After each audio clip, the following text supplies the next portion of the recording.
हे दसे चरित्र केले नारायणे, रांगता गोधने राखीत आहे.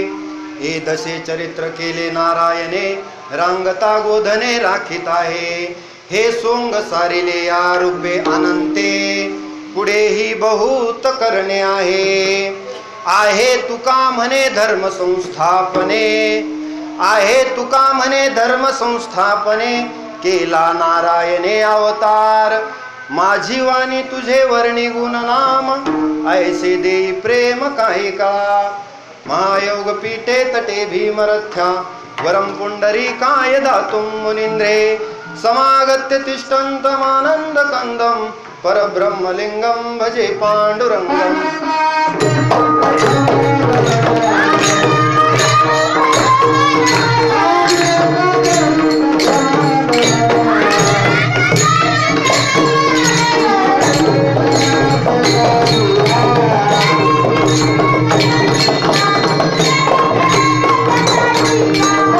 कृपादाने कथेचा विस्तारू,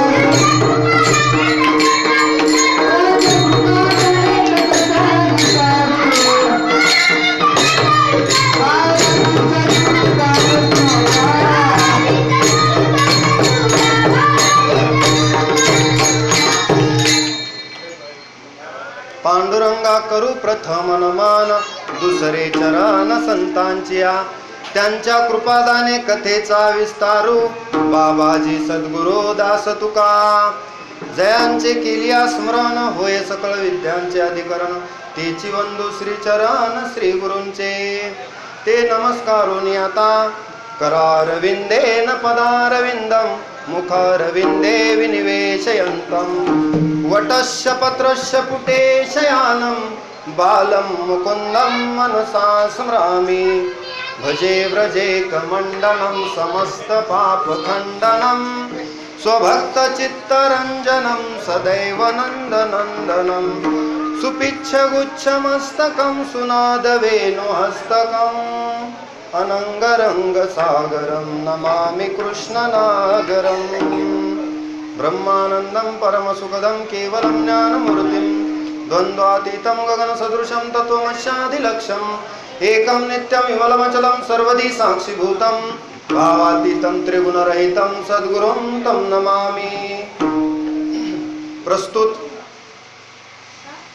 मौजे सोनपेठ येथे संत शिरोमणी नरहरी महाराज यांच्या मूर्तीच्या प्राण प्रतिष्ठेच्या सांगताच्या या काल्याच्या कीर्तनानिमित्त आज दिनांक 12 ऑगस्ट 2016 रोजी आपण सर्वजण इथं या काल्याच्या कीर्तनासाठी जमला आहात. मला वाटते 5 तारखेला हा भागवत कथा ज्ञानयज्ञ सुरू झाला. त्यानिमित्तानं भागवत कथाही ठेवली, अतिशय चांगली गोष्ट आहे. या भागवत कथेनिमित्त आजची सांगता म्हणजे आज काल्याचं कीर्तन मौजे सोनपेठ, आणि या काल्याच्या कीर्तनासाठी निवडलेला अभंग जगद्गुरु जगद्वंदनीय संत श्रेष्ठ देहू निवासी वैराग्यमूर्ती संत तुकाराम महाराज यांचा 4 चरणांचा असून या अभंगाद्वारे तुकोबराय भगवान श्रीकृष्णाचं वर्णन, संपूर्ण लीला, त्याचं चरित्र आणि अवताराचा उद्देश आपल्याला विशद करून सांगतात.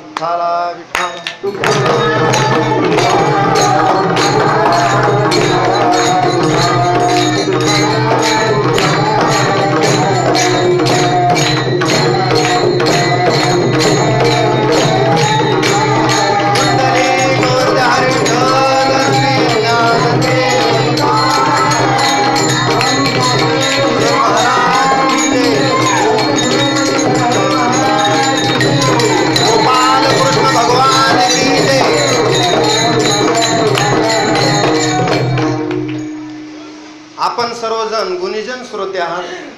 आज थोडंसं बदाले महाराज यांच्या संस्थेतील लहान मुलं आहेत, आवाजाचं आणि स्वराचं थोडं आपल्याला, तरी कृष्णा महाराज आहेत, त्यांचे वडील आहेत, अडचण नाही, काय हरकत नाही. चांगल्या पद्धतीने आपण ही सेवा पूर्ण करण्याचा प्रयत्न करू. जमलेला सर्व सुवर्णकार समाज आणि इतरही प्रतिष्ठित मंडळी ज्यांनी या भागवत कथा ज्ञान यज्ञामध्ये तन मन धनानं आपली सेवा अर्पण केली, त्या सर्वांना धन्यवाद. कारण गीता भागवत करीते श्रवण, अखंड चिंतन विठोबाचे. असं जे कोणी करतात, गीता भागवत श्रवण करतात, तुका म्हणे मज घडो त्यांची सेवा, तरी माझ्या दैवा पार नाही. तुकाराम महाराज म्हणतात त्यांची मला सेवा घडावी, इतकं पुण्य भागवत कथेचं आहे. नवे नवे भागवत कथा म्हणजे कशासाठी आहे? माणसाला तारून नेणारी कथा आहे. कसं? परीक्षिताला 7 दिवसामध्ये मुक्ती मिळाली. विचार करा, किती दिवसात? 7 दिवसात मुक्ती मिळाली. आपल्याला जीवन आहे त्याला फक्त 7 दिवस जीवन सांगितलं होतं, किंवा शमीक ऋषीच्या मुलांना सांगितलं की तू 7 दिवसाच्या आत तक्षक तुला दंश करेल आणि मरशील. मग त्याला चिंता लागली, 7 दिवसात आपला मृत्यू आहे, 7 दिवसात काय काय करून घ्यायचे ते घ्या. आपल्यासारखा काय म्हणला असता? पण परीक्षितीला कडकडीत वैराग्य प्राप्त झालं आणि शुकाचार्याकडे गेला. महाराज मला 7 दिवसामध्ये मुक्ती मिळाली पाहिजे, माझ्या जीवनाचा उद्धार झाला पाहिजे, असं साधन सांगा. त्यांनी सांगितलं भागवत कथा हे एकमेव साधन आहे. मृत्यू जर मंगलमय करायचा असेल तर भागवत कथा ऐकावी लागेल. मग सर्वांगाचे कान केले त्याने. परीक्षिताला 7 दिवसात मुक्ती झाली, पण कसं श्रवण केलं? अगदी सर्वांगाचे कान करून. शुकाचार्यासारखा त्यांना वक्ताही मिळाला, कारण शुकाचार्य म्हणजे तपोनिष्ठ होते आणि त्यांच्या तोंडून हे ब्रह्मज्ञान, ही भागवत कथा आम्हाला वाटते आपण श्रवण केली. श्रीकृष्ण महाराज जोशी यांनी आपल्याला ही कथा निरूपण केली. अतिशय गोड अशी भागवत कथा आहे. या भागवत कथेमध्ये बरेच संदर्भ आहेत. आपल्याला तर भरपूर वेळ आहे, बरं, परीक्षितीसारखं नाही, भरपूर म्हणता येत नाही, परंतु एक आहे. कसं सांगतो? खटवांगरायाला कळालं की मला आता 1 तास आयुष्य उरले, 1 तास, 1 तास उरला खटवांगरायास, भाग्यदशा कैशी पालटली. त्यानं ते 1 तासात जीवाचा उद्धार करून घेतला. आपल्याला सुद्धा उद्धार करायला वेळ आहे. नवे नवे काळ चाललाय. तुका म्हणे क्षण क्षणा जातो काळ आणि गोडी ते रसाळ अंतरे. म्हणून काय करायचंय? काळ जपतसे महा, आयुष्य जात आहे पहा, काळ जपतसे महा, स्वहिताचा घोरवा ध्यानी रहा श्रीहरीच्या. आणि खरं म्हणजे संत शिरोमणी नरहरी महाराजाचं मंदिर आपल्या इथं सोनपेठमध्ये भव्य दिव्य प्रसन्न वाटलं. सुंदर असं मंदिर झालंय. संत शिरोमणी नरहरी महाराजांचा अधिकार तुकोबाराय सुद्धा एका ठिकाणी म्हणतात, नरहरी सोनारा घडू फुंकू लागे, नरहरी सोनारा घडू फुंकू लागे, चोखा मेळा संगे ढोरे ओढे, चोखा मेळा संगे ढोरे ओढे. नरहरी सोनारा घडू फुंकू लागे आणि चोख्या मेळ्या संगे ढोरे ओढे. भगवान पंढरीश भगवान पांडुरंग परमात्मा जो सर्व भूताचा ईश्वर आहे, तो मात्र नरहरी सोनारांना आपल्या कार्यामध्ये घडू फुंकू लागायचा. त्यांचं वर्णन बरेच आहे. त्यांनी सांगितलं, वा मी मात्र मनोभावे देवाचं नाम स्मरण केलं, सेवा केली. राम नाम सोने चोरी, मी एक सोनं चोरलं म्हणले, कोणतं? राम नामाचं, आणि त्याच्यानं मला उद्धार झाला. राम नाम सोने चोरी. मग त्यांच्या जीवनामध्ये एक कथा अशी घडली होती. त्यांना भगवान शंकराचं भजन जास्त आवडायचं, भगवान शिवाची नेहमी पूजा करायचे. एक व्यापारी प्रतिष्ठित आला आणि तो म्हणला, मला पांडुरंगाला सोन्याचा करदोडा घालायचा, सोन्याचा करदोडा. मग सोन्याचं जे काय अलंकार करायचे ते काम ह्या सुवर्णकार समाज अतिशय सुंदर रीतीनं करतो. ते कुणालाही जमत नाही, बरं लोलगे सर, कुणालाही नाही जमत. तुम्हाला जमू शकतंय ते, तुम्ही तर ड्युटी करून ते केलं म्हणजे सोपं आहे. सोपं म्हणजे तुमच्यासाठी. आम्हाला वाटतं एवढे बारीक बारीक अलंकार कसे तयार करायचे. सोनं ठीक आहे, बिस्किट, परंतु त्याचा बारीक अलंकार करणं सोपं नाही. ज्ञानोबाराय बी म्हणतात ना, गीता अलंकार नाम ज्ञानेश्वरी. गीता अलंकार, गीता हे सोनं आहे, पण त्याचा अलंकार माऊलींनी जसा केला ज्ञानेश्वरी रूपानं, तसं तुम्ही सुद्धा अलंकार बनवता. आणि अलंकार ही माणसाची शोभा आहे, भूषण आहे ना. तुमच्याकडे आम्हाला यावंच लागतंय लग्न समारंभाला, याला त्याला, आणि त्याच्याशिवाय शोभा नाही. अलंकार हे शोभून दिसतात, तसे माणसाला दैवी गुण शोभून दिसतात. मग नरहरी महाराज म्हणतात की आपल्यामध्ये असे गुण आणा, दैवी गुण, जे भगवंतानं 16व्या अध्यायात सांगितले. अभयम सत्व संशोधीर ज्ञानयोग व्यवस्थिती दानम दमस्य यज्ञश्च स्वाध्यायस्तपार्जवम. असे दैवी गुण तुमच्यामध्ये आणा आणि त्या योगानं भगवंताला तुम्ही प्राप्त करून घ्या. असा अलंकार घडवणारे नरहरी सोनार आपल्या कार्यातच देव आहे. स्वे स्वे कर्मण्य भिरते संसिद्धी लभते नर, किंवा स्वकर्मना तमभ्यर्चे सिद्धी विंदती मानवा. आपलं आपण देवाची पूजा ब्रह्मार्पण म्हणून करायचं. आपलं सहज कर्म ती झाली ब्रह्मरूप, अशा पद्धतीची वृत्ती. ज्यांची होती ते संत शिरोमणी नरहरी महाराज. मग त्यांच्याकडे तो करदोडा करायला माणूस आला. तो मग नरहरी महाराजांनी सांगितलं, बाबा तू भगवान पांडुरंगाचं माप घेऊन ये कमरेचं. किती करदोडा लागेल मला काय माहित, किती मीटरचा करायचा, किती सेंटीमीटरचा करायचा. मग तुम्हीच चला ना महाराज. नरहरी महाराजाला तो व्यापारी म्हणला, नाही नाही, मी भगवान शंकराचा भक्त आहे, मी पांडुरंगाकडे तेवढं फारसं लक्ष देत नाही, असं त्यांच्या मनामध्ये सुरुवातीला. मग ते म्हणला ठीक आहे म्हणला, माप घ्यायला गेला, त्याला काय माप जमलं नाही. मग म्हणला महाराज काहीच मला माप जमणार, तुम्ही चला. मग स्वतः नरहरी सोनार तयार झाले. म्हणले पण डोळ्यावर पट्टी बांधतो म्हणले मी, कारण का मला भगवान पांडुरंगाचं रूप नाही बघायचं. मी भगवान शंकराला मनोमन माझ्या मनात धारण केलेलं आहे आणि एकाच देवाची चांगली भक्ती करायचं, मी अनन्य भक्ती करायचं ठरवलंय. मग ठीक आहे म्हणला महाराज, तुम्ही डोळ्यावर पट्टी बांधा, रूप बघू नका, फक्त माप घेऊन या. मग नरहरी महाराजांनी डोळ्यावर पट्टी बांधली आणि भगवान पांडुरंगाजवळ गेले. माप घ्यायला गेले, इतक्यामध्ये चमत्कार झाला. कृष्ण महाराज भगवान पांडुरंगाचं जे रूप आहे, समचरण दृष्टी विटेवरी साजिरी, देते माझे हरिवर्ती राव.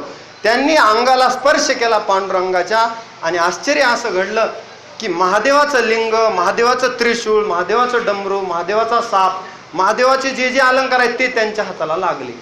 ते म्हणले मला कुठं आणलंय म्हणले तुम्ही.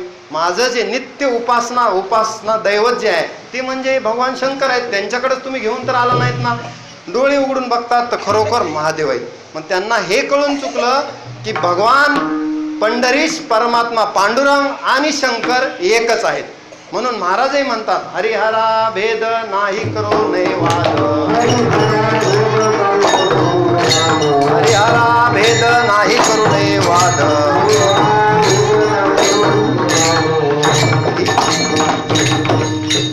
हरिहरा भेद नाही करू नये वाद असं आहे त्याचं. एक एकाचे हृदयी गोडी साखरेचे ठाई, असं मला म्हणायचं.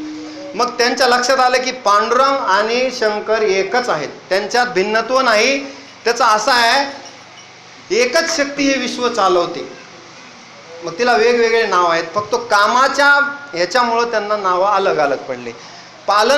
उत्पत्ती करणारा ब्रह्मदेव, पालन करणारा विष्णू आणि संहार करणारे शंकर, असे तिघांना काम दिलेले आहेत. म्हणून वास्तविक ते तिघ एकच आहेत, त्यांच्यात भिन्नत्व नाही. असे संत श्रेष्ठ संत शिरोमणी नरहरी महाराज, नरहरी सोनार, ज्यांचा एवढा अधिकार देव त्यांच्यासोबत राहायचा. मग त्यांची भक्ती उत्तरोत्तर वाढत गेली आणि संत श्रेष्ठ नरहरी महाराज देवच झाले. देव म्हणता देवची होईचे, किंवा राम म्हणता रामची होईचे, पदी बैसोनी पदवी घ्यायचे, अशी त्यांची अशा अधिकार श्रेष्ठ संतांच्या इथं मूर्तीची प्राणप्रतिष्ठा झाली. आणि म्हणून सोनपेठवासियांना आनंदी आनंद झालेला आहे. विठ्ठला विठ्ठला.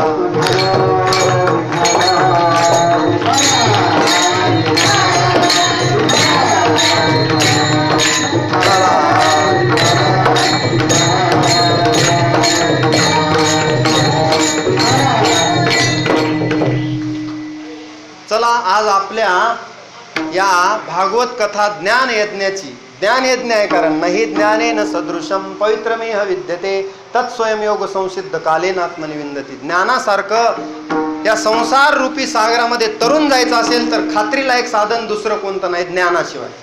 ज्ञान असेल तर मोक्ष आहे. ज्ञानविहीन सर्व मतेन मुक्तिम न भजती जन्मशतेन. मग तुम्ही कुरुते गंगा सागर गमनम व्रत परिपालम अथवा दानम.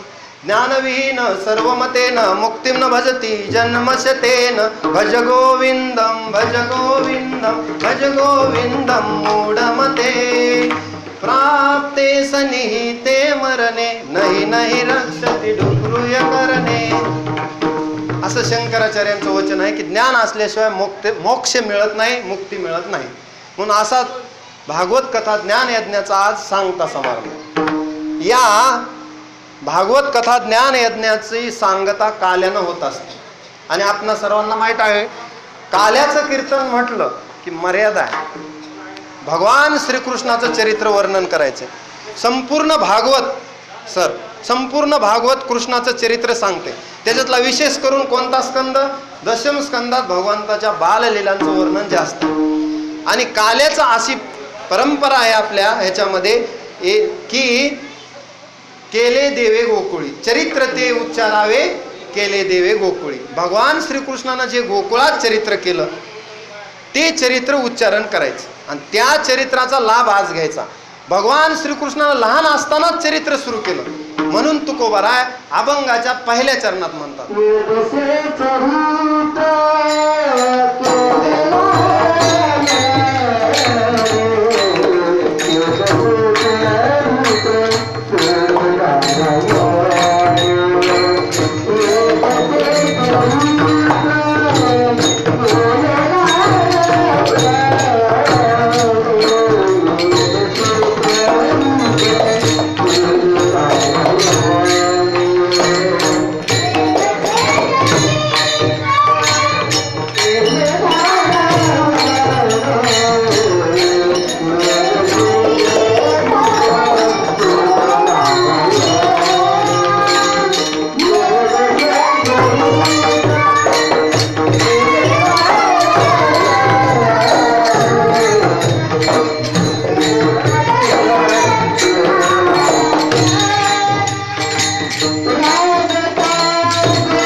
लक्ष द्या. ह्या अभंगामध्ये जे ध्रुवचरण आहे हा बाळ क्रीडा प्रकरणातला अभंग आहे.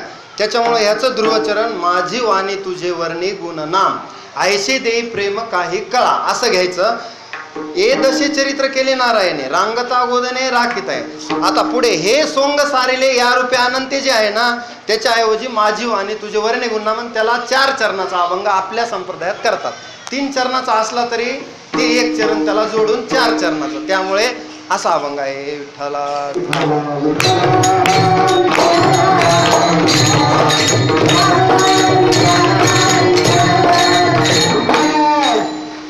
चला आपलं हे चालू होतं भगवान श्रीकृष्णाचा अवतार कशासाठी झाला. भगवान गीतेमध्ये सांगतात भगवंत अवतरित कधी होतात. यदा यदा हि धर्मस्य ग्लानिर्भवति भारत अभ्युत्थानम अधर्मस्य तदात्मानं सृजाम्यहम. आणि येऊन काय करतात, परित्राणाय साधूनाम विनाशाय च दुष्कृताम धर्म संस्थापनार्थाय संभवामी युगे युगे. भगवंत याच्यासाठी येतात की धर्म स्थापन करण्यासाठी त्यांचा अवताराचं प्रयोजन असतं. आता मग श्रीकृष्णाचा अवतार 8वा. याच्या अगोदर 7 अवतार झालेत. आपल्या संस्कृतीत दशावतार आहेत 10. मत्स्य वराह, त्याच्यानंतर मत्स्य वराह झाल्यावर पुढे कुर्म, मत्स्य कुर्म वराह, त्याच्यानंतर नृसिंह, परशुराम, राम आणि कृष्ण अशा अवताराची परंपरा आहे आपली. आणि पुढे तर असे दशावतारामधला 8वा अवतार म्हणजे भगवान श्रीकृष्णाचा अवतार. परब्रह्म निष्काम तो हा गवळिया घरी वाक्या वाळे आंदू कृष्ण नवनीत चोरी. नामदेवराय बी म्हणतात हा परब्रह्म निष्काम आहे, परंतु तो आलाय रूप घेऊन आलाय. कारण का भगवंत निर्गुण निराकार आहे वास्तविक, परंतु तो सगुण रूप घेतो भक्ताला अभय देण्यासाठी. धर्म रक्षावया अवतार घेशीन आपुल्या पाळीसी भक्तजना. भक्तासाठी अवतार भगवंत घेत असतो. भक्ता राखे पायापासी आणि दुर्जनाशी संवारी. दुर्जनाचा संहार करतो, कारण त्यावेळेसची परिस्थिती अशी होती पापी जे अभक्त दैत्य ते मातले, अंधरणीशी झाले ओझे त्यांचे. हे कंस, कालयवान, जरासंध हे मोठमोठे भयानक राक्षस म्हणजे दुष्ट लोक पृथ्वीवर माजले होते. आणि सज्जनांना त्रास होऊ लागला, गाई ब्राह्मणांना त्रास होऊ लागला. या सगळ्यांचा परिपाक भगवान श्रीकृष्णानं अवतार घ्यायचं ठरवलं. आणि श्रावण वद्य अष्टमीला मध्यरात्री कृष्णाचा अवतार झाला. रात्री मुसळधार धोधो पाऊस चालू आहे. त्या पावसामध्ये विजेचा लखलखाट चालू आहे. भगवान श्रीकृष्ण प्रगट झाले. ते कुठं? मथुरेच्या तुरुंगामध्ये. कंसानं आपले वसुदेव आणि देवकी यांना तुरुंगात टाकलं होतं, बहीण आणि दाजी मेवना. आणि मग तिथं भगवान श्रीकृष्णाचे पहिले, आता हे 8वे होते, पहिले 7 काय झाले? 6 तर कंसानं मारून टाकले. 7वा योग मायेनं नेऊन रोहिणी उदरात ठेवला, म्हणजे तो बलराम, बळीभद्र. आणि 8वा अवतार जो आहे भगवान श्रीकृष्णाचा. मग आता रात्री अंधार आहे, रक्षपाळ होते. आता एवढा तर मुलगा वाचवायचा कसा? त्या अंधारात आहे मनसी रक्षपाळ ते म्या मोहिले सकळ. तुरुंगाचे दार उघडले आणि वसुदेवानं या बाळाचा सांभाळ करायचं ठरवलं. यमुना दुथडी वाहू लागली. भगवान श्रीकृष्णानं पायाचा अंगठा लावला आणि यमुनाही पार झाली. यमुनेने वाट दिली. वसुदेव जाऊ लागले गोकुळामध्ये, कारण माया उपजली तेथे आणि मज ठेवे आणि येते. मग तिथं मात्र नंद आणि यशोदेला मुलगी झालेली होती. भगवान श्रीकृष्णाला तिथं ठेवलं. फिरविले दोन्ही कन्या आणि चक्रपाणी. आणि यांना योग मायेला घेऊन आलं. वसुदेव आले. आल्यानंतर कंसाला कळालं की मुलगी झाली देवकीला. असं कसं झालं? मुलगी झाली. काही असो म्हणला, 8वा अवतार मला मारणार असे आकाशवाणी झालेले आहे. आणि फिरवल्यानंतर गरगर करत ती मुलगी वर गेली. योगमायेनं आकाशातून आकाशवाणी झाली, कंसा तू ज्याला मारायला गेलास तो मरत नाही, तो गोकुळात सुखानं वाढतोय आणि तो जिवंत आहे.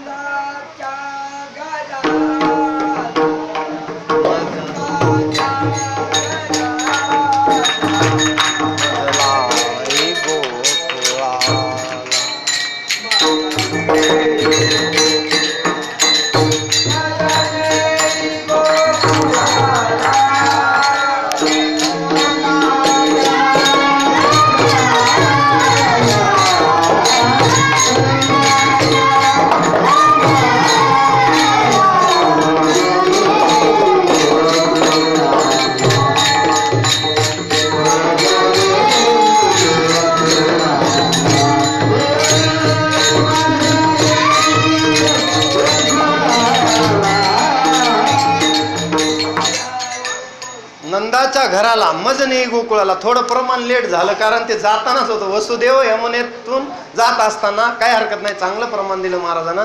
नंदाच्या घराला मज नाही गोकुळाला, माया उपजली तेथे मज ठेवे आणि येते, असं ते प्रमाण आहे. चांगलं आहे. थोडासा लेट झाला, काय हरकत नाही. चला, भगवान श्रीकृष्ण गोकुळात वाढू लागले. आणि तुकोबराय तर पहिल्या चरणात म्हणतात, ए दशे चरित्र केले नारायणे, रांगता गोदने राखीत आहे. आता एवढंच बाळ, तुम्ही म्हणाल एवढा बाळ, एवढा छोटा, काय चरित्र करील? आपले तर बाळ बघा ना काय करतात चरित्र. एवढ्या यांना काही कळत नाही. परंतु या वयातही कृष्णानं चरित्र केलं आणि ते भव्य दिव्य चरित्र आहे. नवे चरित्र जर ऐकलं, नुसत्या खोड्या जरी कृष्णाच्या ऐकल्या तर जन्मजन्मांतरीचे पाप जातात. इतकं सामर्थ्य आहे या कथेमध्ये. आणि भगवान वाढत होते गोकुळामध्ये. लहान असताना दिसायचे कसे भगवान? बाळ सगुण गुणाचे ताने गे, बाळ दिसते गोजिरवाले.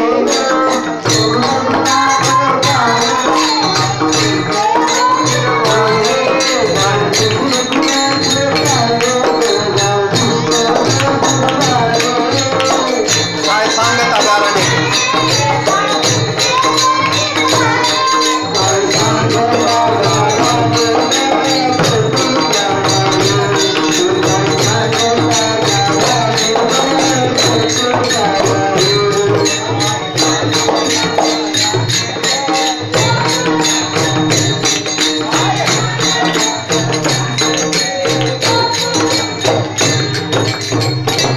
छोटासे बाल श्रीकृष्ण बाळ रूपामध्ये नंद आणि यशोदेचं सुद्धा भाग्य म्हणायचं. कारण का? पृथ्वी जेने तृप्त केली आणि यशोदा त्याशी भोजन घाली. अहो देवाला भोजन घालायला सोपं आहे का? आपण नैवेद्य दाखविला तर आपला खात नाही. खातो का? नामदेव रायाचा मात्र खाल्ला बरं. नामदेव रायाचा खाल्ला. नामदेवा हाती दूध प्याला, फिरविले देऊळ जगा माझी ख्याती, आणि नामदेवा हाती दूध प्याला. आणि जो भगवंत आपला नैवेद्य खात नाही, किंबहुना आपल्यालाच तो अन्न देतो, पृथ्वी जेने तृप्त केली, मात्र यशोदा त्याशी भोजन घाली. मग यशोदेचा किती अधिकार असेल महाराज? अहो देवाला जीव घालायला संग आसनी शयनी घडे भोजनी गमनी. सतत भगवंताचा संग सोपं नाही. जन्म जन्मांतरात पुण्य केलं तरी भेटत नाही. आणि आई व्हायला भेटलं. आई व्हायला भेटलं ना कुणाला? सख्या आईला जेवढा सहवास मिळाला नाही तेवढा मात्र यशोदेला मिळाला. खरोखर यशोदा भाग्यवान आहे बरं. आणि भगवान श्रीकृष्ण सुद्धा यशोदा मातेला मात्र वेगवेगळ्या पद्धतीने लहानपणी त्रास द्यायचे. आता लहान मुलगा म्हणल्यावर त्रास देणारच. गोकुळामध्ये रांगत असतानाच देवानं चोऱ्या सुरू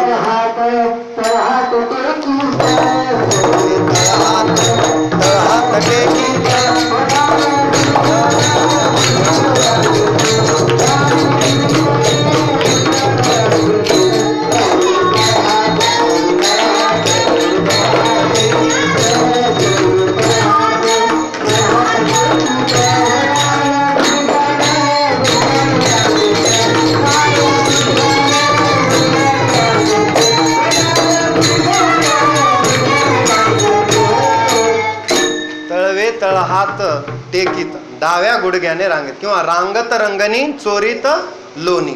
रांगत असतानाच लोणी चोरायला सुरुवात केली. आता असं होतं त्याचं, गोकुळामध्ये असे लहान लहान बाळगोपाळ होते. आता आपले हे कसे उभे आहेत असे, परंतु यांची तब्येत बघितली भगवान श्रीकृष्णानं, पण सगळे असे. का रे? आपल्या इथं एवढ्या गायी आहेत. नंदराजाच्या इथं बी 9 लाख गायी होत्या बरं. आणखी तर किती असत्या तेवढी संख्या माहीत आहे. 9 लाख गायीचा मालक नंदराजा, तरी श्रीकृष्ण चोरी का करतो याचं एक उदाहरण सांगतो. एवढून छोटेसे बालगोपाळ भगवान श्रीकृष्णानं बघितलं की यांच्या तब्येती मात्र बरोबर नव्हत्या, हडकुळ्या. का रे तुम्हाला खायला देत नाही काय? नाही कृष्णा.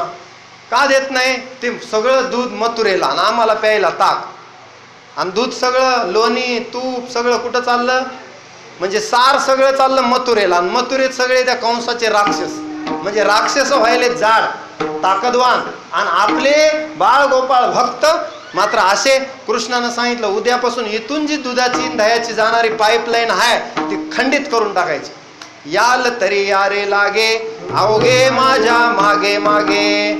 कृष्णानं सांगितलं आजी देतो पोट भरीन पुरे म्हणाल तो वरे. आता तुम्ही एक करा, आपल्या सोबत काय नाही म्हणले, खडे घ्यायचे, चटणी घ्यायची सोबत, आणि माझ्यासोबत चालायचं. याल तरी यारे लागे, यायचं सोबत माझ्या. मी तुम्हाला आज पोटभर जेवण देणार आहे, पोटभर. ही जी जाणारी पाईपलाईन आहे, कोणी जर देईना गेल्या गोपिका तर माठ फोडायचे, बिनधास्त फोडायचे, आणि दही दूध घ्यायचं. मग एवढ्या खोड्या चालू केल्या की गवळणींना मात्र कृष्ण दूध दही घेऊन मथुरेच्या बाजारला जाऊ देत नव्हता. सगळ्या गोपाळांनाही पुष्ट केलं त्यानं, धष्टपुष्ट केलं. कारण देवाचं काम करायचं म्हणल्यानंतर धष्टपुष्ट पाहिजे, सात्विक आहार पाहिजे, आयु सत्वबल आरोग्य सुख प्रीती विवर्धना. आणि त्या बालगोपाळांना तयार केलं कृष्णाने. मग गवळणी येऊन यशोदेला गाऱ्याने सांगू लागल्या. गवळणी सांगती गारानी यशोदेशी, दही दूध लोणी खाऊनी पळून जातो ऋषिकेशी. लाडका हा कानाबाई तुझा तुला गोड वाटे. यशोदे हा कृष्ण तुलाच गोड वाटतो, आम्ही मात्र नाशी येले आमच्या सुनान कुठवर सुसू धिंगाणा. यशोदे तुझ्या बाळानं उत्पात मांडला इथं गोकुळामध्ये, आमचं जीवन आम्हाला जगू देत नाही. किती खोड्या करतो, खूप खोड्या करतो. यशोदा म्हणली असं बोलायचं नाही.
तुझी ऐशी कैशी खोडी.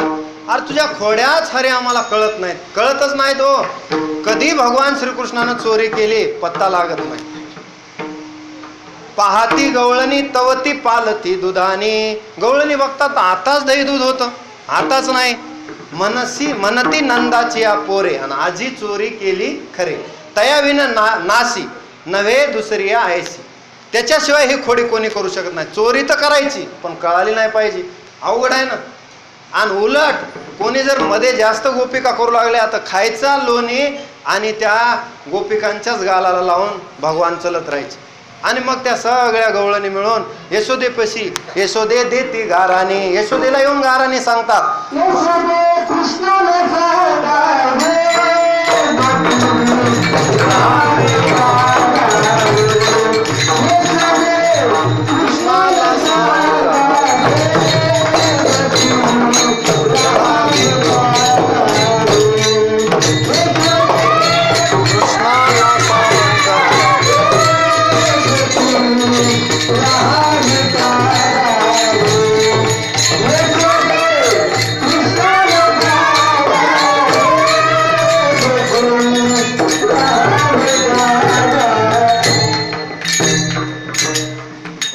यशोदे कृष्णाशी सांगावे, आम्ही गोकुळात राहावं का नाही, एवढा आम्हाला तुझ्या मुलानं ताप दिलाय, आता राहावं की नाही. यशोदा म्हणली असं आहे का, मला तर कधी दिसत नाही माझा मुलगा खोडी करताना. कोणत्या आईला वाटेल माझा मुलगा खोडी करतो. आणि मुलं काय सांगून खोडी थोडीच करतात, सांगत नाहीत. आणि आई आपल्या मुलाची बाजू घेणारच ना. यशोदा म्हणते पुराव्यासहित पकडून आणून दाखवायचं तरच मी समजेल की माझा मुलगा चोर आहे आणि तुमचं लोणी चोरतो. कशाला चोरीला, आमच्या इथं गाईला कमी आहे का, दुधाला दह्याला कमी आहे का. येथे नवनीताचे पूर, घरी ताकाचे सरोवर, येथे नवनीताचे पूर, आम्हाला काय कमी आहे.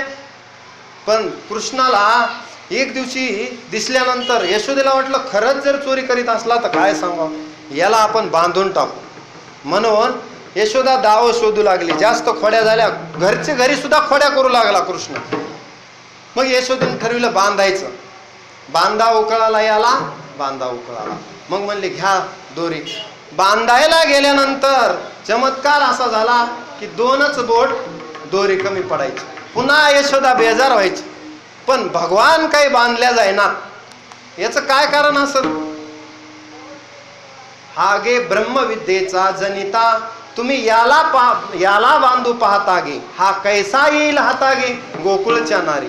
हा ब्रह्मविद्येचा जनित आहे, तुमच्यानं बांधल्या जातो का. हा फक्त भावानं आकळल्या जातो. भाऊबळे आकळे आणि एरवी ना आकळे, करतळी आवळे तैसा हरी. हा दुसऱ्या कशानं आकळला जात नाही. शेवटी कसं तरी लक्षात आल्यानंतर त्याला उखळाला बांधल्यानंतर भगवान ते उखळच भगवंतानं उपटिलं. उखळ म्हणजे आपल्या आता इकडं नाही तिकडं उखळ असे असायचे. उत्तर प्रदेशामधले उखळ आपले नाही, म्हणजे उभे उखळ असायचे. ते बांधलेला उखळा सहित भगवान बाहेर निघाले लहानपणीच. आणि निघाले जात असताना तिथं 2 वृक्ष होते, यमल अर्जुन किंवा विमल अर्जुन नाव त्यांचे. आणि ते वृक्ष शापित वृक्ष होते, शापित वृक्ष होते. त्या दोघांचा उद्धार करायचा होता. ते नल कुबेर, आणि त्यांचा उद्धार करण्यासाठी भगवान त्या उखळ घेऊन निघाले. आणि ते उखळ बरोबर 2 झाडाच्या मध्ये त्यांनी अडकवलं आणि ते झाडं उपटले गेले. उपटले तिथून 2 दिव्य पुरुष बाहेर आले. कारण त्यांचा उद्धार करायचा होता. शाप मुक्त केलं त्यांना. आणि त्याच्यामुळं भगवंताला त्या शापमुक्त झालेल्या नल कुबेराच्या ह्यांना आनंद झाला. आणि ते भगवान गोपाल कृष्ण भगवान की जय असा जयघोष करू लागले.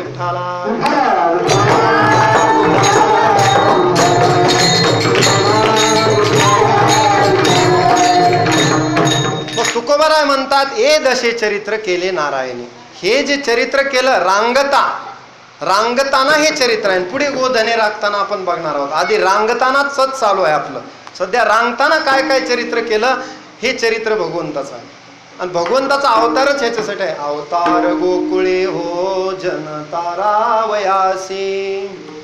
लावण्य रूपडे हे तेज पुंजाळ रासी, उगवता कोटी बिंबे रवी लोपले शशी, उत्सव सुरव राम हे थोर मानसी, जय देवा कृष्णनाथा, जय रुक्मिणी कांता, आरती ओवाळीन तुम्हा देवकी सुता. भगवंताचा अवतार कशासाठी होतो? जनतेला तारण्यासाठी. लहानपणीच भगवंताच्या खोड्यातून सुद्धा अध्यात्म केलंय. आणि हे लोणी चोरलं म्हणजे काय केलं भगवंतानं?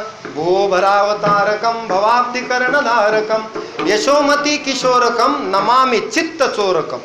भगवंतानं चित्ताची चोरी केली. बरं, कशाची चोरी केली? चित्त चोरण. सगळ्यांचं चित्त भगवंत हरण करतो. कृष्णाचं नावच आहे कर्षती आकर्षती इति कृष्ण, जो स्वतःकडे आकर्षून घेतो. लहान मुलांनाही, वृद्धांनाही, तरुणांनाही, महिलांनाही, सगळ्यांना, नर नारी दुराचारी सगळ्यांना ज्याच्याबद्दल आकर्षण वाटतंय तो म्हणजे कृष्ण. आणि त्या कृष्णानं सगळ्यांचं चित्त चोरून घेतलं होतं. सगळ्यांचं चित्त चोरलं. हरिने माझे हरिले चित्त भार वित्त विसरले. हरिनं काय चोरी केली? कशाची? नमामि चित्त चोरकम. चित्ताची चोरी केली प्रभूनं. आपल्या सुद्धा चित्ताची चोरी केली ना. अहो, आपल्याला देह घर दार आठवलं नाही. गोपिकांना नंतर नंतर तर या भगवान श्रीकृष्णाचा एवढा सहवास लाभला की त्या स्वतःच्या देहावर राहिल्या नाही. घर भार वित्त विसरले, त्यांना लक्षात राहिलं नाही. उलट त्या दहीदूध विकायला गेल्यावर काय म्हणू लागल्या महाराज? विक्री तू कामा किल गोपकन्या मुरारी पादार्पित चित्तवृत्ती दद्यादिकं मोहवशादवोचत गोविंद दामोदर माधवेती, गोविंद दामोदर माधवेती. गोविंद घ्या कोणी, दामोदर घ्या कोणी, कृष्ण घ्या, अशी वृत्ती झाली त्यांची. म्हणजे कशी वृत्ती? हरितच एकरूप झाल्या त्या. हरी आणि आपण वेगळे नाहीत, एवढी गोपिकांची वृत्ती कृष्णमय झाली होती. आपली तशी होईल का? एवढी भक्ती पाहिजे श्रेष्ठ. का गोपिका म्हणजे साध्या नाहीत, श्रुती आहेत त्या. आणि त्या भगवंताचं प्रेम घेण्यासाठी आलेल्या होत्या. आणि मग त्यांना हे प्रेम भगवंतानं दिलं. असा भगवंताचा अवतार. खूप खोड्या केल्या भगवंतानं. एकदा भगवंतानं दारी निजला होता माथारा आणि फोडीला डेरा सैरावरी, त्याच्यावर ताकाचा डेरा फोडला.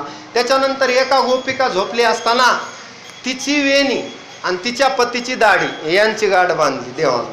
तर गाठ सुटेल का? गाठच सुटेना ना दोघींना सुद्धा. दाढी आणि वेणी बंधन म्हणतात याला. अशा कित्येक खोड्या भगवंतानं केल्या. आपल्या वेळेच्या मर्यादेनुसार थोड्या सांगू, राहिलेल्या पुन्हाच्या कधीच्या कीर्तनात घेऊ. मग दाढी वेणी बंधन झाल्यानंतर मात्र गोपिका म्हणायला लागल्या, यशोदे, तुझ्या कृष्णानं मात्र गोकुळामध्ये हाहाकार माजविला. आता तू काय कर, याला मात्र काहीतरी शिक्षा दे. मग यशोदा म्हणली, मला पुराव्यासहित आणून दाखवा. मग एकदा राधिका निघालेली असताना कृष्ण तिच्या अंगाला झोंबत होता आणि यशोदेनं बघितलं. यशोदा म्हणली, अरे बरं नारीशी कैसा झोंबसी? ते म्हणलं, आई हिनं माझा चेंडू घेतला. काय घेतलंय? चेंडू घेतलाय. राधिका म्हणली, यशोदा माते, मी हिचा चेंडू घेतला नाही. आता लागलं का भांडण? नगदी नाही नाही आई, चेंडू राधेनंच घेतला. राधिका म्हणली, माझ्याजवळ चेंडू नाही. काय करायचं आता? यशोदा म्हणली, थांबा मी भांडण मिटवते. आणि राधेची अशी निरी साडीची झट केली की चेंडू खाली पडला. चेंडू खाली पडला म्हणजे यशोदा म्हणली, तुम्ही ठाईच्या ओढाळा घेन आळ घेता शारंगधरा घे. तुम्ही आळ घेतात कृष्णावर. तुम्ही काय करता? कृष्णाला अगोदर हे करता आणि त्याच्या खोड्या सांगता. तुम्ही ढाल गजागे गोकुळच्या नारी. तुम्ही मोठ्या ढाल गजा आहेत. तुम्ही माझ्या बाळावर आळ घेतात. तीही चोरी फेल गेली. पुन्हा मात्र कृष्ण आणखी म्हणले, थांबा, आणखी कृष्णाला आम्ही तुम्हाला यशोदा माता पकडून आणून देतो. आणि आता धरलं कृष्णाला चोरी करतानाच आणि हाताला घेऊन जाऊ लागली. जात असताना कृष्णानं त्या गोपिकेला तिच्याच बाळाचा हात तिच्या हातात दिला आणि आपण निष्ठून गेला. आणि ती आली यशोदे समोर. यशोदे, बघ आता धरून आणले मी तुला. आता तर तुला खरं वाटेल ना तुझा मुलगा चोर आहे म्हणून. दाखव कुठं आहे. कुठं आहे? तर माझाच मुलगा माझ्याजवळ. तिला मात्र शरमल्यासारखं झालं. कृष्ण तिकडं. यशोदा म्हणली, कस काय पोरग खट्याळ आहे, आपण बघू. एक दिवशी डेऱ्याचं घुसळण करत करत भगवान डेऱ्यातच घुसले लोणी खायला माठात. यशोदा गोपिका म्हणल्या, लोणी कसं येईना? उनवणी शिळवणी घाली ती तरी सुद्धा लोणी येईना. म्हणजे गरम पाणी टाकलं तरी लोणी येईना, कारण डेऱ्यातच भगवंतानं लोणी खायला. मग सासू म्हणली त्या गोपिकेला, तूच लोणी खातीस, यशोदेच्या पोरा नेऊन देत असा गोळे. त्याला नेऊन देतात आणि मला सांगतात की लोणी येईना. लोणी कसं येत नाही म्हणून तिला बघितलं तर तिच्या तोंडालाही लोणी लागलेलं होतं. तुम्हीच लोणी खाल्लं आणि भगवान श्रीकृष्णालाही नेऊन दिलं म्हणून सासू मारायला लागली. तिचे गाल ओढले, गालगुसे घेतले आणि जोरात मारू लागली. आणि कृष्ण मात्र डेऱ्यातून पाहू लागला. डेऱ्यातून माझा मार पाहे चक्रपाणी, माझा मार पाहू लागला. इतका कृष्ण खोडकर याच्यासाठी की सगळ्या गोकुळामध्ये त्यानं ऐक्य निर्माण केलं, सगळ्या गोपाळांना दष्टपुष्ट केलं आणि एक दैवी संघटन तयार केलं. कारण राक्षसांना मारायचं होतं पुढे, त्यामुळं कृष्णानं असं मोठं चरित्र रांगताना केलं. विठाला विठाला.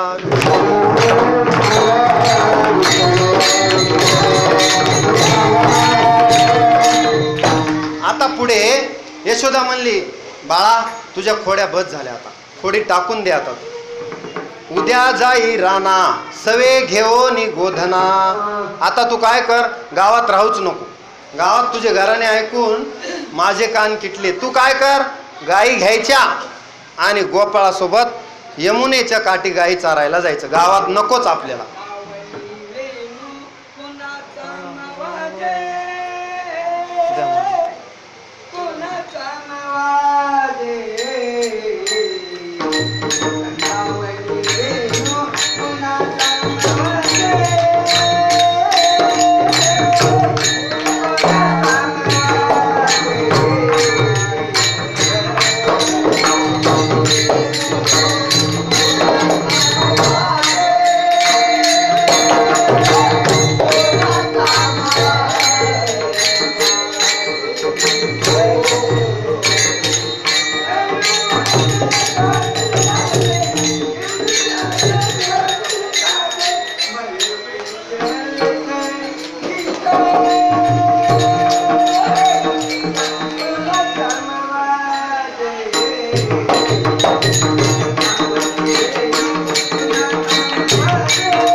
आणि मग कृष्णाला सांगितलं की तू कुठं जा, उद्या जाई राणा सवे घेऊन गोधना. मग कृष्ण निघाले. कसे निघाले? हातामध्ये वेणू घेतला, खांद्यावरी कांबळे, हातामध्ये काठी आणि धेनू चारितो सावळा जगजेठी. कांबळी घेतली, काठी घेतली, वेणू घेतला आणि भगवान गोपाळासोबत गायी घेऊन निघाले. निघाल्यानंतर तिथं मात्र आता मुलं म्हणल्यावर खेळ मांडणार आणि खेळ मांडीला वेगवेगळे चेंडू, विटीदांडू, लगोरी असे नाना प्रकारचे खेळ तिथं गोपाळासोबत खेळू लागले. थोडंसं धावतं घेऊ म्हणजे चरित्र होणार नाही आपलं. गाऊन घेण्यापेक्षा सांगून थोडं घेऊ. मग वेगवेगळे खेळ खेळत असताना मग आता कुणाचा चेंडू यमुना डोहात जायचा, तिकडं जायचे. भगवंतावर सुद्धा कधी कधी डाव यायचा. वेगवेगळे खेळ खेळताना गोपाळ रममान व्हायचे. आणि वेणू जो होता तो वेणू एवढा भगवंताचा सुंदर होता की गायी सगळ्या मोहित व्हायच्या. जळचर सुद्धा मोहित व्हायचे. यमुना जळ वाहे स्थिर स्थिर, यमुना जळ सुद्धा स्थिर व्हायचं. भुलविले वेणू नादे, सगळ्यांना त्याच्या वेणू नादानं भुलविलं. असं भगवान श्रीकृष्णाची मुरली. अहो ती बासरी सुद्धा भाग्यवान आहे. एक वेळूचा तुकडा घेतला आणि त्याला बासरी केलं, पण भगवंतानं त्या वेळूच्या तुकड्याला केवढी धन्यता, केवढी पूजनीयता, पूज्यता, पवित्रता दिली. असे भगवान श्रीकृष्ण ज्याला हातात धरतात त्याला पवित्रता देतात. आणि मग खेळ तिथं चालू असताना वेगवेगळे खेळ भगवान श्रीकृष्णानं तिथंही लीला केल्या. रांगता गोधने राखीत आहे. आता गोधने राखताना काही लीला केल्या. एक लीला सांगतो. भगवान श्रीकृष्णाचा हेवा वाटला. कुणाला? ब्रह्मदेवाला. एवढे लोक भगवान श्रीकृष्णाचं ऐकतात. इंद्रपूजा सोडून दिली लोकांना, गोवर्धन पूजा केली कृष्णाचं ऐकून. मग इंद्रानं जेव्हा पाऊस पाडला तेव्हा गोवर्धन उचलून राखिले गोकुळ हे नक्की धरून या गिरी. निर्भय लोकपाळ अवतरले हरी. भगवंतानं रक्षण केलं सगळ्या गोकुळाचं. मग ब्रह्मदेव म्हणले याच्या सगळ्या गायीन गोपाळ चोरून नेऊ आपण. आणि मग राखता गोधने हो, कौतुक पहावया माव ब्रह्म याने केली, आणि वत्सेही चोरून या सत्य लोकाशी नेली. गोपाळ गाई वत्से ठाई राखिली, सुखाचा प्रेम सिंधू अनाथाची माऊली. मग मात्र ब्रह्मदेवानं नेले आणि इकडं मात्र सगळेजण म्हणाले गाई गोपाळ. भगवान श्रीकृष्णानं आपल्या सामर्थ्यानं जसेच्या तसे गाई गोपाळ केले. ब्रह्मदेवाला वाटलं असं कसं शक्य आहे, कारण जो अवतरित झालाय तो माझाही देव आहे, देवाचाही देव आहे ना. मग लक्षात आल्यानंतर माफी मागितली. भगवान श्रीकृष्णानं गायी चारत असताना चरित्र केलं आणि त्याच्या पुढे चरित्र नंतर आपल्याला बघायचं. तत्पूर्वी आपल्या अभंगाच्या दुसऱ्या चरणात असं सांगितलंय की हे सोंग सारिले या रूप्यानंती. हे चरित्र थोडं थांबवतो कारण ते काल्याच्या संदर्भातलं शेवटी घ्यायचे आपल्याला. आता मध्येच दुसरं चरण असं आहे, हे सोंग सारिले या रूप्यानंती, म्हणजे लहान पंचलीला संपली. आता पुढेही बहुत करणे आहे, कारण भगवंताला इथंच रमून जमणार नव्हतं. पुढे कंसाला मारायचं होतं, जरासंधाला मारायचं होतं, कालयवनाचा वध करायचा होता, कालियामर्दन करायचं होतं आणि पांडवांना सोबत घेऊन धर्मराज्य स्थापन करायचं होतं, कौरवांचा नाश करायचा होता. एवढे कामं होते म्हणून तुकोबाराय म्हणतात पुढेही बहुत करणे आहे. पुढे आणखी देवाला भरपूर काम करायचं, कारण अवताराचा हेतू जे आहे ते आणखी पुढेच आहे. म्हणून ह्या लीला इथं स्टॉप केल्या, भगवंतानं थांबविल्या आणि पुढच्या कामाला भगवान लागले. आता ते चरित्र काल्यामध्ये नाही येणार आपल्याला, इथपर्यंतच चरित्र आहे. पुढलं चरित्र आपल्याला नंतर भागवत कथेमध्ये ऐकायला मिळेल. विठ्ठला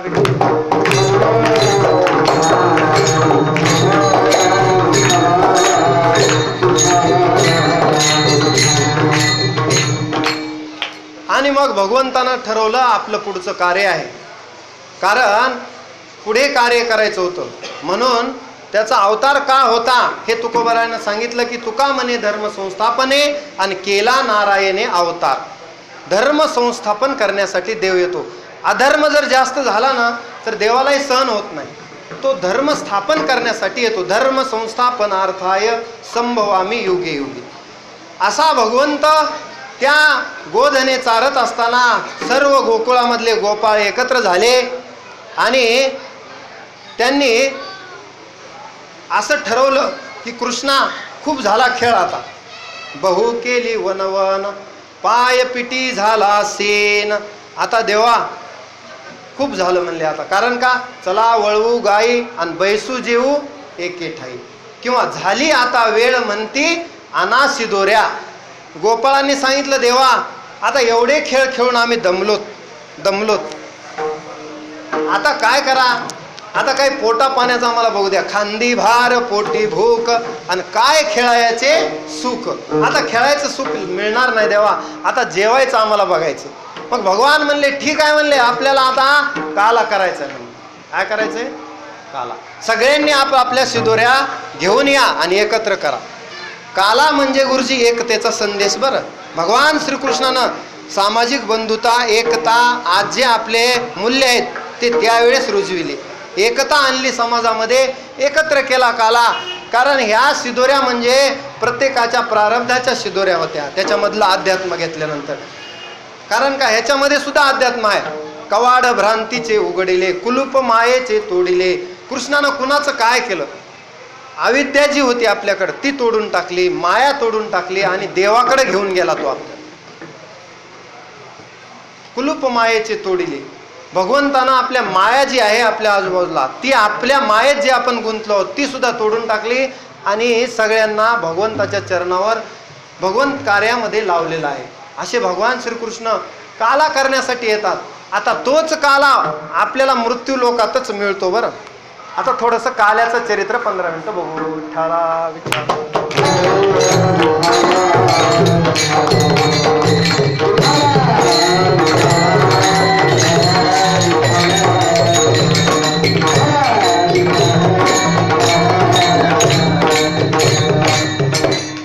दोघे सारखंच वाजवा. पुढे भगवान श्रीकृष्णानं असं सांगितलं गोपाळांनो आपल्याला काला करायचा. तुकोबाराय म्हणतात उपजोनिया पुढती येऊ आणि काला खाऊ दही भात. आता आपण इथं सर्वजण जमलेलो आहोत हा काला दुर्लभ आहे. वैकुंठी तो ऐसे नाही कवळ काही काल्याचे. वैकुंठात सुद्धा नाही बरं. आपल्याला वाटते वैकुंठात देवापाशी गेल्यावर वैकुंठवासी येतो ना आपण, पण काय वैकुंठा जाऊन काय करावे, उगाच बैसावे मौन रूप. त्याच्यापेक्षा हे काला ज्याला मिळाला ते भाग्यवान आहेत म्हणते. उपजवणी या पुढती येऊ. आम्ही नेहमी नेहमी जन्म घेऊ, पण काय खाऊ? काला खाऊ दही भात.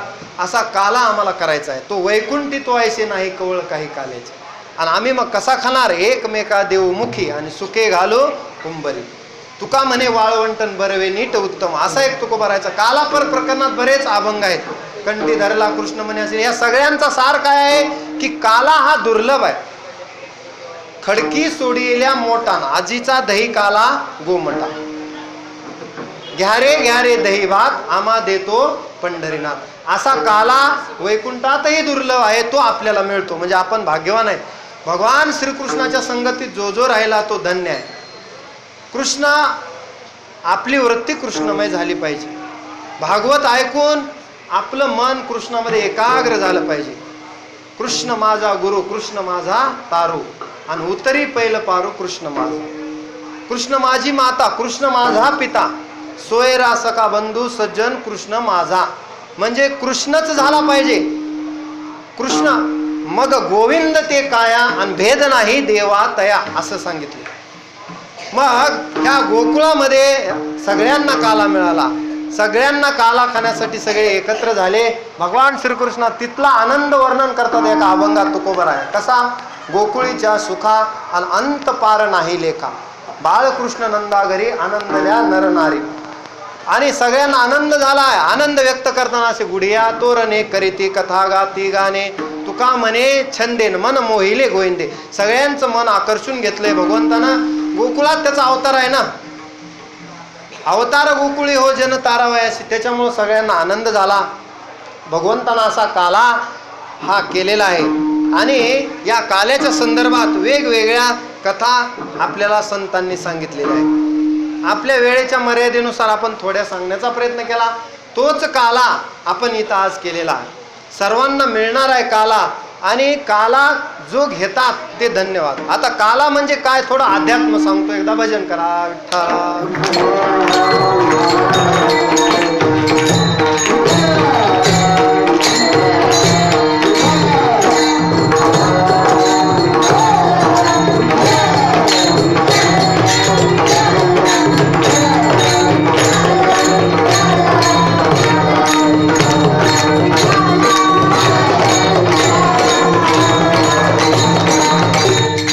आता जमलं बेस्ट. काला म्हणजे जीव ब्रह्म ऐक्य. काला म्हणजे काय? जीव ब्रह्माला जाऊन मिळाला पाहिजे. महाराज जीवाचं आणि ब्रह्माचं ऐक्य झालं पाहिजे. आपण जन्माला कशाला येतो? जीव शिवाला प्राप्त झाला पाहिजे तर जन्माचं सार्थक आहे. तुका म्हणे जन्मा आल्याचे सार्थक आणि विठ्ठलची एक देखलिया. जन्माचं जर सार्थक करायचं असेल तर भगवंताची भक्तीच करावं लागेल. दुसरा मार्ग नाही. दुसरा मार्ग नाही. धन दारा पुत्र याच्यामध्ये तुमचा उद्धार नाही. उद्धरे दात्मनात्मानम नात्मानमो साधयेत आत्मेव ह्यात्मनो बंधुर आत्मेव रिपुरात्मना. स्वतःला स्वतःचा उद्धार करायचा आहे. आणि जीव ब्रह्म ऐक्य म्हणजे काला. आता हा काला कोणता? हरिनामाचा खिचडी काला आणि प्रेमे मोहिला साधने. काला स्थूल रूपामध्ये 3 प्रकारचा आहे. नीट बघा. आपण जो खातो अन्न तो एक काला झाला अन्नाचा. एक हरिनामाचा खिचडी काला आणि प्रेमे मोहिला साधने 2 काला. आणि तिसऱ्या काल्याचा प्रकार म्हणजे जीव ब्रह्म ऐक्य काला.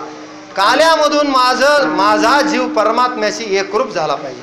सतत भगवत चिंतन सततम कीर्तयंतो माम यतंतश्च दृढव्रता नमस्यंतश्च माम भक्त्या नित्ययुक्ता उपासते. असा काला झाला पाहिजे. भगवंताशी एकरूपता आली पाहिजे. तुझं मज नाही भेद आणि केला सहज विनोद. किंवा तुका म्हणे भेदा भेद आणि गेला वाद खंडोनी. असा काला झाला पाहिजे. हे काला आपल्याला करायचं. आपल्याला वाटते काला म्हणजे अन्न. अन्न नाही साधते. प्रसाद देतो पंढरीनाथ. भगवंताचा प्रसाद आहे. अरे काला म्हणजे एक ठिकाणी तुकोबाराय म्हणतात काला दुसऱ्या कुणालाच मिळालं नाही. ब्रह्मदेवाला सुद्धा काला वाटिता विधाता ठकविला, त्याला सुद्धा काला मिळू दिला नाही. कारण का गोपाळांनी काला केला आणि काला खाल्ल्यानंतर गोपाळ म्हणले देवा हात कुठं पुसायचे, हात कुठं पुसायचे. भगवंतानं सांगितलं पुसोनी सांगे हात पुसा. हात यमुनेत धुवायचे नाहीत, कारण का यमुनेमध्ये देव आले होते. आजी ओस अमरावती काला पहावया देव येते यमुनेच्या. कारण का काला देव जळी झाले मासे असं वर्णन आहे. कशासाठी? काला खाण्यासाठी देव जळी झाले मासे. मासे होऊन देव आलते, परंतु कृष्णानं ओळखीला अरे तिकडे हात धुवू नका, कारण त्यांना काला आपल्याला मिळू द्यायचा नाही. काला हा गोपाळांना जे अधिकारी आहेत त्याचे त्यांनाच मिळाला पाहिजे, आणि त्यांना देवाला सुद्धा मिळू दिला नाही, तो गोपाळांना मिळाला. का? तुझी संगती झाली आमची निश्चिंती, तुझी संगती झाली आमची निश्चिंती,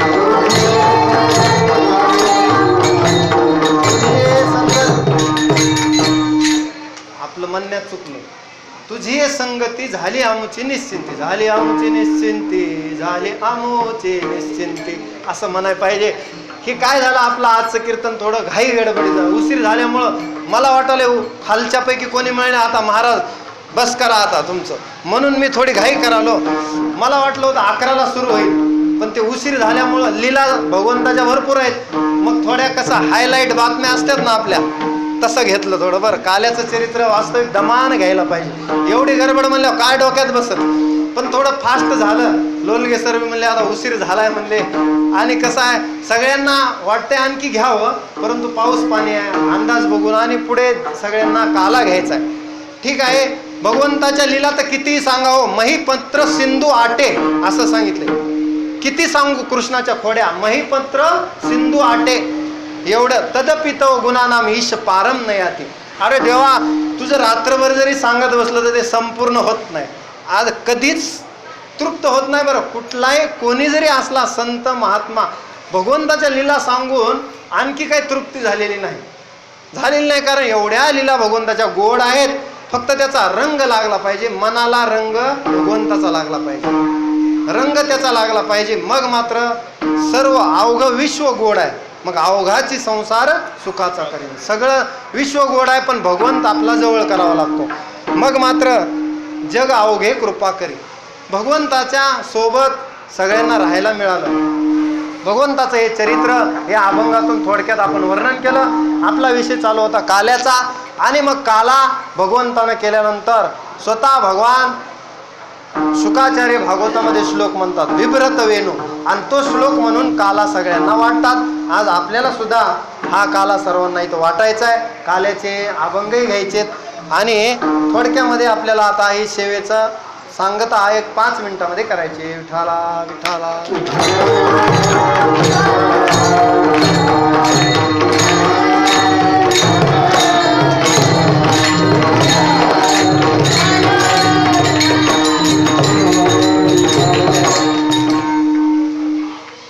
हरिनामाचा खिचडी काला.